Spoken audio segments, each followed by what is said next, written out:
Assalamualaikum warahmatullahi wabarakatuh. Selamat pagi anak-anak. Selamat ketemu kembali dengan saya Pak Wagio di bidang bimbingan konseling ya.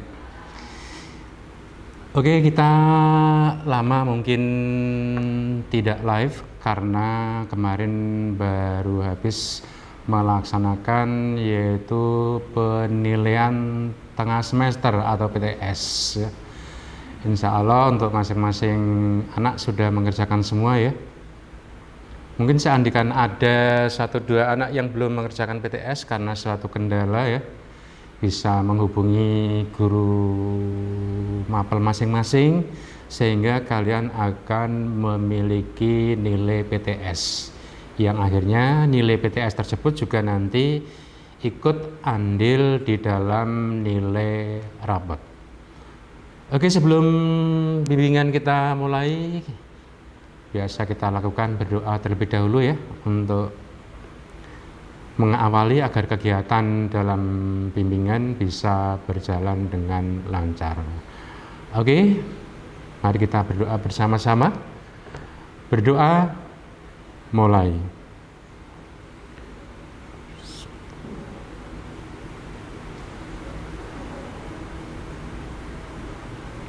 Berdoa selesai. Jangan lupa semuanya untuk kelas 7 A, B, C, D, dan E SMP Negeri 1 Ponorogo untuk absen terlebih dahulu ya, agar nanti ketika direkap ya, kalian benar-benar mengikuti dalam kegiatan pembelajaran. Baiklah, untuk materi pagi hari ini adalah tentang tata krama ya. Tata krama. Apa itu sih tata krama ya? Dalam kehidupan sehari-hari ya, di mana saja kita berada, kita selalu menggunakan tata krama.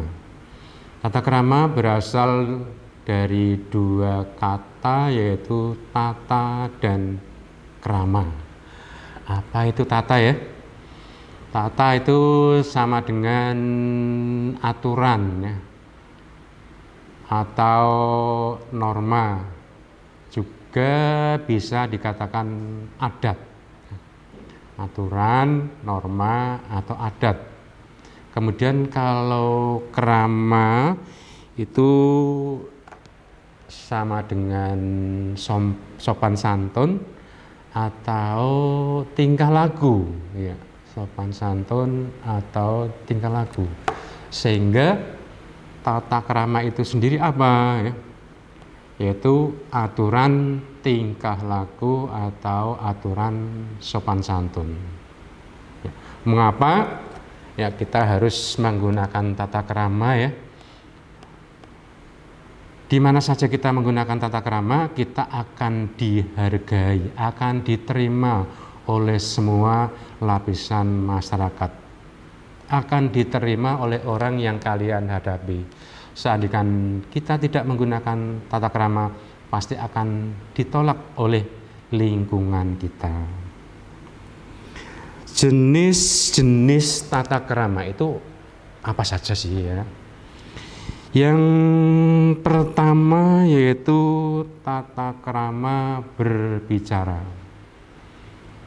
Kemudian yang kedua yaitu tata krama pergaulan. Dan yang ketiga adalah tata krama penampilan. Oke, kita mulai dari yang pertama yaitu tata krama berbicara. Jadi berbicara itu juga ada tata kramanya. Karena berbicara di model sekarang berbeda dengan dulu. Pak, kok berbicara kok beda sekarang dengan yang dulu ya? Kalau yang dulu itu berbicara hanya melulu menggunakan ya dari mulut ke mulut ya. Iya. Tapi kalau sekarang beda. Kalian bisa berbicara menggunakan HP suara ya, walaupun menggunakan mulut tapi tidak berhadapan langsung dengan orangnya. Kemudian juga bisa terjadi hanya menggunakan tulisan, menggunakan WA. Ya. Itu juga ada tata keramanya. Pak Wagio mengikuti pembicaraan kalian lewat grup kelas. Kadang-kadang ya Pak Wagio sendiri merasa heran, anak-anak kok berbicara dengan Bapak Ibu guru seperti itu ya, nggak pakai tata krama, ya. Bahkan kadang-kadang yang menyimpang jauh ya akhirnya Pak Guru kejar, ya, karena mungkin dia sendiri belum paham bahwa itu dianggap hal yang biasa, ya. Iya. Jadi untuk tata krama yang pertama yaitu tata krama berbicara. Yang pertama, siapa yang diajak berbicara? Ketika kita berbicara, kita melihat, memandang siapa sih yang saya ajak untuk berbicara. Apakah saya berbicara dengan teman? Atau saya berbicara dengan adik saya, adik kelas saya? Apakah saya berbicara dengan orang yang lebih tua? Apakah saya berbicara dengan Bapak Ibu guru? Kita juga harus memandang siapa yang kita ajak berbicara. Tadi saya sampaikan karena pembicaraan sekarang berbeda dengan yang dulu. Apalagi sekarang pembelajaran melalui PJJ, ya. Kalian tidak pernah datang ke sekolah. Kalian sering berbicara, sering komunikasi hanya melalui HP, mungkin lewat WA. Ya. Itu juga harus kalian menggunakan tata krama. Ya. Jadi ketika kalian mau berbicara, kita lihat dulu saya berbicara dengan siapa. Masa kadang-kadang berbicara dengan Bapak Ibu guru kok menggunakan bahasa yang tidak pas. Makanya Bapak Ibu guru melalui wali kelas kadang-kadang juga menegur kalian. Oke? Yang kedua yaitu kalimat yang digunakan ketika kalian berbicara menggunakan bahasa tulisan, juga kalimat kalian perhatikan. Karena dengan kalimat biasanya menimbulkan penafsiran yang berbeda, bahkan mungkin bisa menyinggung perasaan orang lain. Maka dari itu kalimat juga harus diperhatikan ketika kita berbicara. Selanjutnya yaitu tempat pembicaraan dilakukan, ya. Tempat pembicaraan dilakukan. Kita berbicara di mana, ya? Ketika mungkin kalian berbicara katakanlah di ruang kelas, ya, di ruang kelas dalam kondisi tertentu, kalian juga harus menempatkan diri karena ada di dalam kelas. Kemudian kalian mungkin berbicara di lapangan, akan berbeda lagi. Berbicara di pasar, ya, juga akan berbeda lagi. Maka dari itu ketika kita berbicara juga kita perhatikan tempat pembicaraan. Saya berada di mana. Selanjutnya yaitu sikap berbicara. Dalam kita berbicara, sikap akan diperhatikan oleh lawan bicara, akan diperhatikan oleh orang lain. Sehingga ketika kita berbicara dengan sikap berbicara yang tidak mengenakan, juga nanti lawan berbicara tidak akan mempedulikan kalian. Ya. Makanya ketika kita berbicara, ya, sikap berbicara juga harus kita perhatikan. Selanjutnya yaitu tata krama berbicara. Ya. Tata krama berbicara. Saya berbicara tadi di depan dengan siapa, kalimatnya bagaimana, ya. Kemudian juga tempat pembicaraan itu di mana, kemudian sikap berbicara. Kalau semuanya itu kalian terapkan dengan baik, ya, lawan berbicara atau orang yang memperhatikan bisa menerima dengan baik dan kalian. Namun sebaliknya ketika dari hal-hal itu salah satu tidak diterapkan, Ya, nanti lawan berbicara kalian mungkin akan justru tidak memperhatikan, bahkan kalian akan ditinggalkan. Ya. Ya. Secara umum ini perlu kalian ingat dalam berbicara, yaitu dengan seseorang ini perlu menghindari sikap-sikap, ya. Antara lain yaitu ketika ada orang berbicara, yaitu jangan memotong pembicaraan orang. Kita misalnya lebih dari 2 orang baru ngobrol, ada 2 orang yang baru menyampaikan pendapat atau berbicara, jangan tiba-tiba kalian memotong pembicaraan, ya. Dalam tata krama berbicara tidak boleh, ya. Mengapa terjadi demikian? Seandainya kalian memotong pembicaraan, mungkin orang yang baru berbicara bisa lupa atau materi yang mau disampaikan lupa karena dipotong oleh pembicaraan kalian, ya. Kemudian yang kedua, memborong pembicaraan. Seandainya kalian baru ngobrol, mungkin karena kalian hobi ngomong, ya, hobi berbicara, sehingga kalian memborong semua perkataan. Jadi seolah-olah yang berbicara hanya kalian sendiri, ya. Itu tidak perlu, sehingga saling mengisi, sehingga pembicaraan itu bisa berjalan lama, ya. Karena saling mengisi. Seandainya pembicaraan itu hanya diborong oleh kalian sendiri, nanti yang lain menjadi pendengar, lama-lama yang menjadi pendengar bosan, ya. Makanya jangan memborong pembicaraan. Berikutnya, berbicara tanpa memandang yang diajak berbicara. Berbicara tapi tidak memandang yang diajak berbicara. Nah ini. Ataukah juga sebaliknya, ya, ketika ada orang berbicara tapi tidak memandang orang yang baru berbicara. Ini juga kalian perlu perhatikan ketika kalian berbicara tidak memandang yang diajak berbicara. Apakah pada saat itu kalian merasa takut, grogi atau bagaimana, ya? Artinya kalian harus memandang yang diajak berbicara. Nanti kalau tidak memandang yang diajak berbicara bertanya, itu orang, itu anak berbicara dengan siapa? Kelihatannya berbicara dengan saya, tapi kok tidak memandang pada saya. Ya, maka dari itu tata krama itu perlu kalian perhatikan, yaitu berbicara tanpa memandang yang diajak berbicara. Kemudian berikutnya yaitu acuh tak acuh pembicaraan teman berbicara. Kalau ada teman kalian yang berbicara, mestinya ya kalian perhatikan, kalian semak, sehingga kalian menghargai orang berbicara, bukan acuh tak acuh, bahkan tidak memperhatikan, membuang muka, ya. Jadi lawan berbicara harus kalian perhatikan juga, sehingga kalian dalam tata krama menghargai pembicaraan orang lain. Ya, itu tadi dari tata krama berbicara. Kemudian yang kedua yaitu tata krama pergaulan, ya.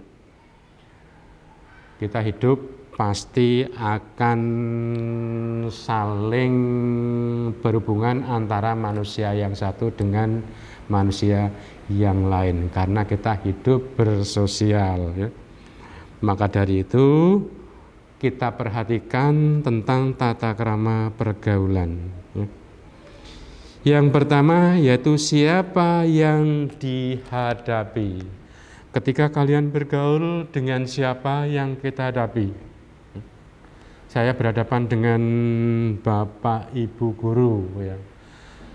Tadi pagi sebagian ada yang diharapkan untuk datang ke sekolah, ya. Pasti 1-2 anak, walaupun dengan tetap menggunakan protokol COVID, ya, itu akan ketemu dengan Bapak Ibu guru. Tapi sebelumnya mungkin kalian di rumah ketemu dengan siapa, ya, kalian hadapi mungkin dengan adik kalian, dengan kakak kalian, atau dengan orang tua. Bahkan tadi di jalan ketemu dengan siapa? Ketemu dengan masyarakat yang beraneka ragam dalam usia, ya.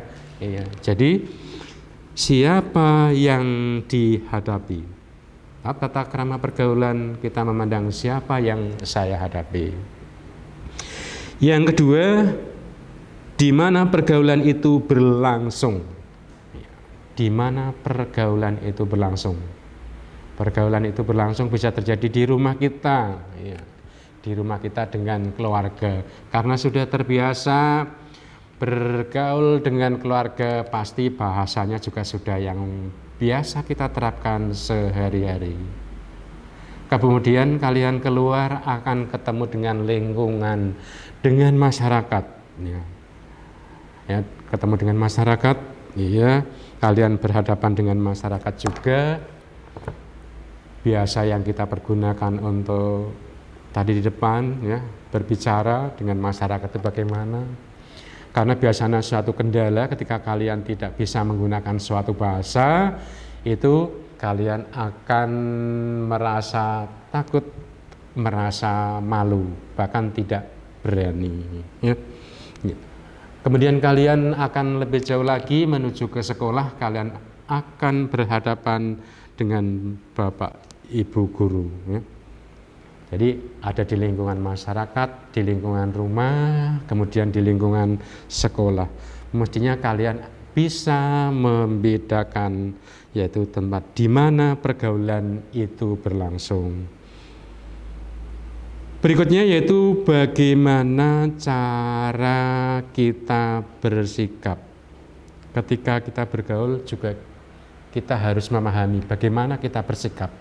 Kalau kita bersikap, ya, tidak baik, pasti orang lain juga tidak mau menanggapi sikap kalian.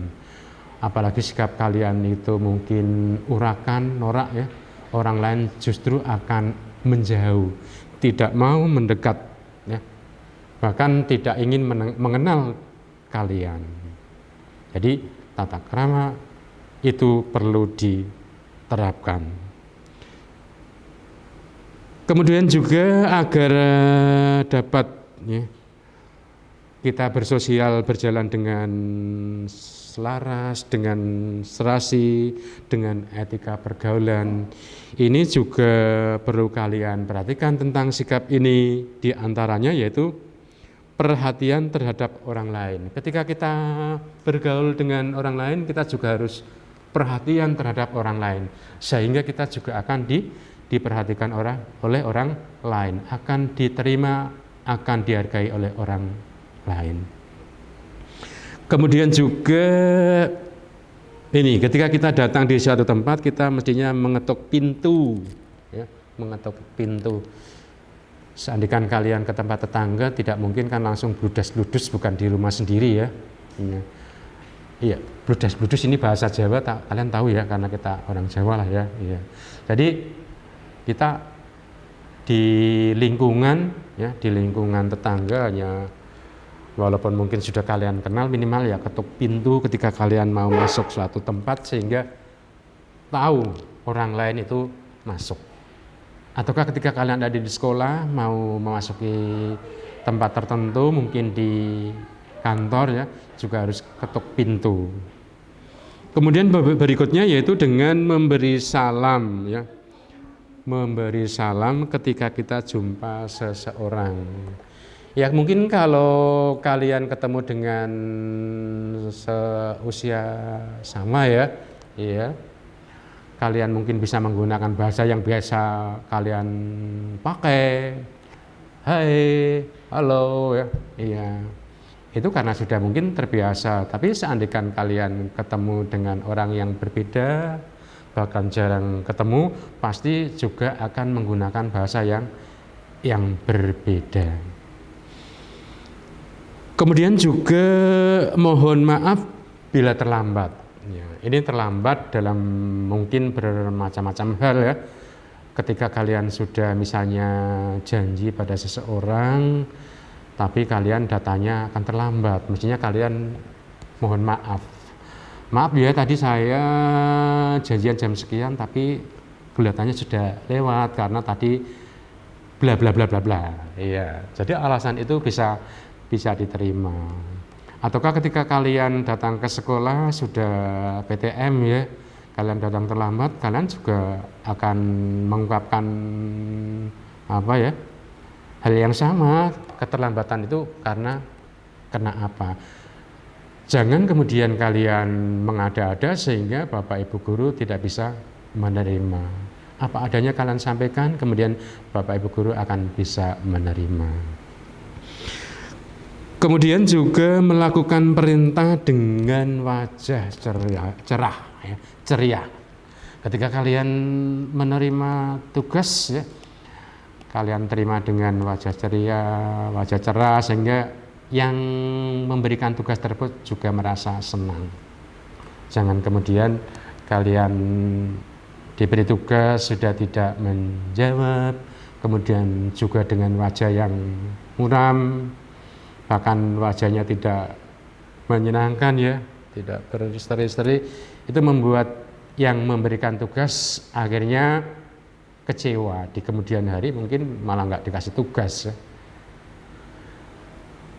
Kemudian juga dapat menempatkan diri. Kita selaku atau kalian selaku anak-anak ya, juga bisa menempatkan diri sebagai anak-anak. Ketika kalian ada di rumah, kalian selaku anak-anak bisa menempatkan diri bahwa kalian adalah merupakan anggota dari keluarga yang menjadi anak. Ketika orang tua membutuhkan kalian, karena kalian mampu menempatkan diri, ya, kalian bisa melakukan hal itu sesuai dengan kemampuan.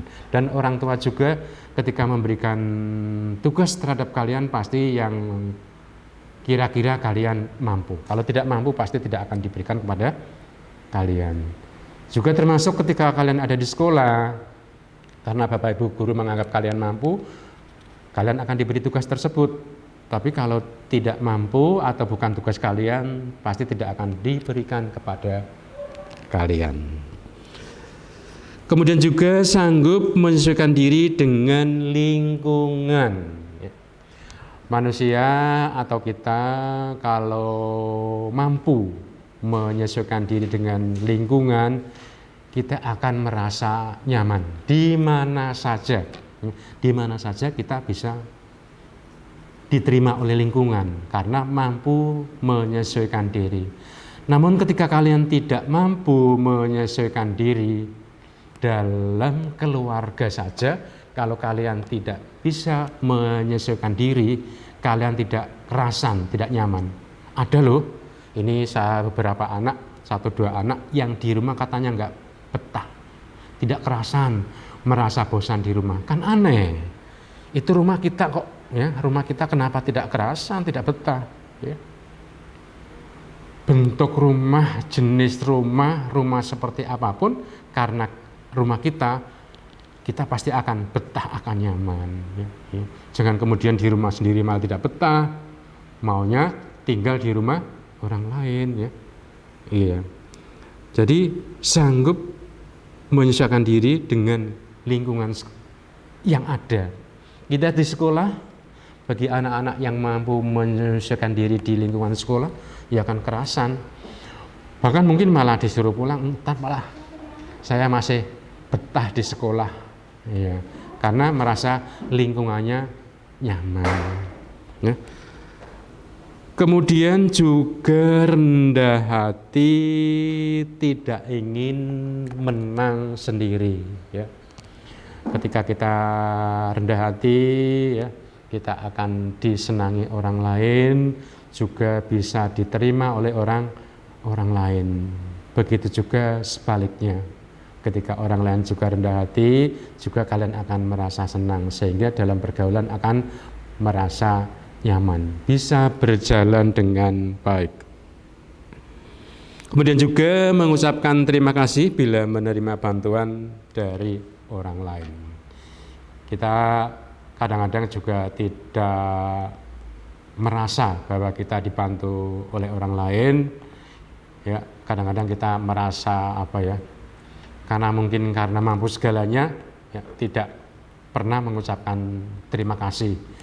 Walaupun hal itu mungkin yang sepele, hanya sederhana, kita tetap mengucapkan terima kasih. Karena itu sudah dibantu oleh orang lain. Tanpa kita dibantu oleh orang lain, mungkin kita tidak bisa berjalan dengan baik. Ya. Kemudian yang ketiga yaitu tata krama penampilan. Ya. Di dalam pergaulan ya kita perlu perhatikan juga tentang tata krama penampilan. Ya. Kalau penampilan kita tidak kita perhatikan, kadang-kadang kita malah justru menjadi menjadi sorotan, menjadi tontonan orang lain. Yang pertama yaitu kesederhanaan. Jadi kita berpenampilan juga harus ya, kalian perhatikan tentang kesederhanaan. Tidak perlu kita glamor, kita mewah, menggunakan hal-hal yang harganya mahal yang luar biasa. Ya. Kesederhanaan tetap kita jaga. Maka dari itu di sekolah diadakan tentang seragam sekolah, karena yaitu untuk menjaga tentang tadi penampilan. Jangan sampai ada anak yang minder karena dalam berpenampilan mungkin sangat-sangat sederhana, sedangkan ada orang lain atau anak yang lain menggunakan penampilan yang mungkin dengan kemewahan. Ya, iya, kita juga perlu. Nggak usahlah seperti anak perempuan menyediakan spidol jumlahnya 12 ya. Saya pagi hari ini mau menggunakan spidol merah lah, tak kasihkan di bibir. Ya. Kemudian nanti spidol yang hitam saya kasihkan di sini alis ya. Dengan alis spidol yang panjang, yang tebal nggak perlu ya. Kita jaga kesederhanaan tersebut sehingga tidak menimbulkan pertanyaan orang lain. Coba seandainya kalian tiba-tiba ya pas pembelajaran tatap muka, kalian berpenampilan itu berbeda, ya teman-teman kalian pasti akan memandang semua, memperhatikan semua, kok anak itu berpenampilan seperti itu ya, mau kemana, jangan-jangan ada janjian dan sebagainya. Ya. Namun dengan jaga kesederhanaan dengan penampilan, kalian akan selalu nyaman. Ya. Tidak usah kalian terjadi perbedaan yang sangat jauh antara yang mampu dan tidak mampu. Kemudian yang berikutnya yaitu rapi. Ya. Ketika kita berpenampilan, kita perhatikan karena di depan kalian ada cermin, ada kaca yang bisa untuk melihat diri kalian sendiri. Sebenarnya saya seperti apa sih? Ya. Setelah kalian melihat dirinya sendiri kaget, loh kok saya seperti ini ya? Kita perhatikan, ya. Rapi enggak penampilan saya? Udah rapi. Ketika di jalan kok ada perubahan ya, apalagi kalian di usia SMP kelas 7, kelas 8 yang baru memperhatikan tentang penampilan ya. Iya, di jalan karena kena angin yang luar biasa, aduh rambutku mau wis lilis, tak menyaki, apik banget kok siki kena angin, aduh mabit. Di sekolah sudah disediakan cermin, bisa kalian ya, melihat dirinya kembali. Waduh, tadi saya dari rumah tidak membawa sisir ya, gimana ini kok rambut saya seperti ini ya. Jadi rapi perlu. Kemudian kalian juga lihat baju saya. Baju tidak harus baru, tidak harus harga mahal. Namun ketika kalian ya rawat dengan baik ya, kemudian kalian cuci juga untuk menghilangkan bau, kemudian kalian setrika dengan bagus ya, kalian pakai dengan rapi, orang lihat akan kesan berbeda. Itu anak siapa sih kok berpakaian bagus luar biasa. Setelah mungkin Bapak Ibu guru ada yang ketemu, kunjung di rumah kaget, lah kelihatannya di rumah biasa-biasa saja, tapi dalam penampilan rapi luar biasa. Iya, Bapak Ibu guru, teman-teman akan memuji penampilan kalian. karena dengan kerapian tersebut ya.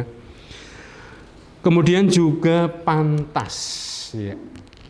Dalam berpenampilan pantas tidak saya ya. Karena pantas dan tidak pantas biasanya yang menilai siapa? Iya, pantas dan tidak pantas yang menilai adalah orang lain. Diri kita kadang-kadang sudah menganggap bahwa pakaian itu pantas kita pakai, tapi belum tentu orang lain bisa menerima.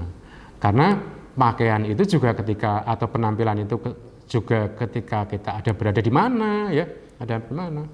Kalian ada di suatu tempat kok menggunakan atau penampilan yang tidak pas, menggunakan pakaian yang tidak pas, ya orang lain mengatakan tidak pas ya. Bukan diri kita yang menilai. Kalau diri kita yang menilai semuanya pas semua ya. Tapi yang menilai adalah orang lain. Kemudian juga berikutnya tadi adalah cara berpakaian yang disesuaikan dengan waktu dan tempat. Nah ini tadi di depan saya singgung ya. Ketika kita berpakaian disesuaikan dengan waktu, kemudian juga dengan tempat. Karena kita berada di kolam renang, berbeda kita berada di mall, berbeda kita berada di sekolah ya. Di kolam renang ya udah pakaiannya seperti itu. Ketika kalian di kolam renang kok berpakaian malah justru lengkap seperti di sekolah, nanti akan ditertawakan oleh yang kalian jumpai, oleh teman-teman kalian. Itu anak kenapa sih kok di kolam renang seperti itu ya? Jangan-jangan tidak 100 ya. Iya kan? Iya. Jadi kita sesuaikan waktu dan tempat ya. Tidak mungkinlah Pak Wagio ketika ke sawah menggunakan pakaian ini ya. Kalau Pak Wagio ke sawah menggunakan pakaian ini, waduh banyak jadi gunjingan, malah viral. Itu Pak Wagio guru SMP Bonorowo, kenapa ya ke sawah menggunakan pakaian seperti itu ya? Ya. Banyak timbul pertanyaan ya. Jadi silakan ketika kalian berpenampilan, berpakaian, sesuaikan dengan waktu, sesuaikan dengan tempat ya. Ya. Kemudian sampai di sini dulu ya. Dalam tata krama mungkin ada hal-hal yang perlu dipertanyakan. Silakan nanti bisa japri lewat WA kepada Pak Wagio dengan nomor yang sudah kalian miliki, khususnya kelas 7 ya. Iya.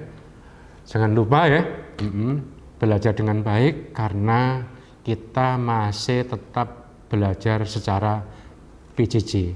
Mau tidak mau adalah terletak pada diri kalian ya, karena kalian kelas 7 1 tahun tidak belajar di sekolah.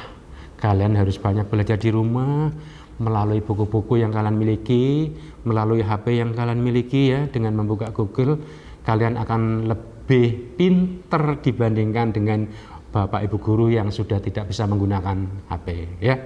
Oke, sampai di sini dulu kita tutup dengan ucapan hamdalah. Alhamdulillahirabbil alamin. Sekian. Wassalamualaikum warahmatullahi wabarakatuh. Selamat siang.